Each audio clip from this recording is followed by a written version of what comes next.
যে যখন দেখে যে মুক্তিযোদ্ধার গলায় জুতার মালা, যখন দেখে যে নুরুল হুদার গালে জুতা দিয়ে পিটায়, তখন মনে হয় যে এই জন্য আমার যুদ্ধ করা উচিত হয়।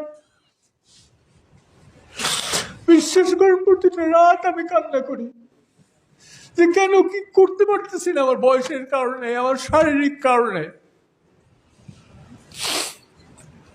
ছেড়ে দেওয়ার লোক আমি ছিলাম না। জীবনে কোনোদিন জ্ঞানত কোনো অন্যায়ের সাথে আপোষ করি নাই। আমি পুত পবিত্র এটা বলবো না, কিন্তু জ্ঞানত আমি অন্যায়ের সাথে আপোষ করি নাই। আমার এই মুক্তিযোদ্ধাদের গলায় যখন দেখি জুতার মালা, জুতা দিয়ে বাড়ি দেয়, অথচ কিছু করতে পারছি না,